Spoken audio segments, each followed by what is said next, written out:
Vous écoutez KTO Radio.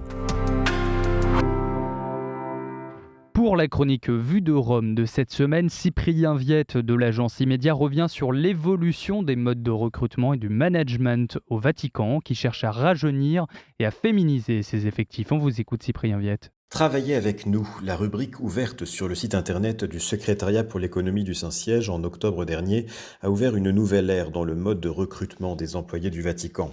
D'une logique discrétionnaire liée à des appuis et à des réseaux, les embauches sont désormais menées dans une volonté de transparence et d'efficacité. Depuis le début de son pontificat, le pape François a manifesté sa volonté de laïciser, rajeunir et féminiser les effectifs du Vatican. Sauf dérogation, les embauches de laïcs sont dirigées vers des jeunes de moins de 35 ans, baptisés et confirmés dans l'Église catholique et disposant des compétences requises, notamment au niveau linguistique. Chaque candidature est passée au crible par la nouvelle direction des ressources humaines du Secrétariat pour l'économie et les candidats doivent prouver leur motivation au cours de plusieurs entretiens, au fil d'un processus pouvant s'étaler sur plusieurs mois, ce qui en décourage certains. Les prêtres et consacrés, pour leur part, ne peuvent désormais venir que sur des mandats limités à 5 ans renouvelables une fois, en y étant envoyés par leur évêque ou leur supérieur. Il n'est plus possible pour eux de faire carrière au Vatican, sauf pour certains domaines nécessitant une expertise particulière, notamment la diplomatie.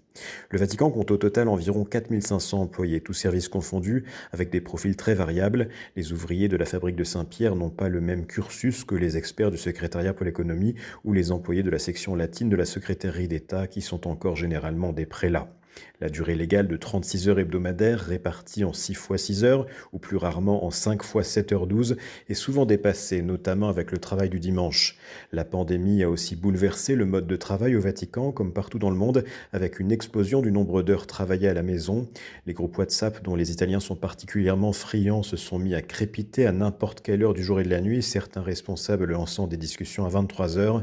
Le Vatican cherche donc à se professionnaliser, mais il n'échappe pas à la frénésie du monde et au débat sur le caractère parfois intrusif d'un management qui oublie parfois la séparation entre vie privée, fort interne et compétences professionnelles. Merci beaucoup Cyprien Viette pour votre chronique. Je le rappelle, vous êtes journaliste à l'agence Immédia. Excellente journée à vous.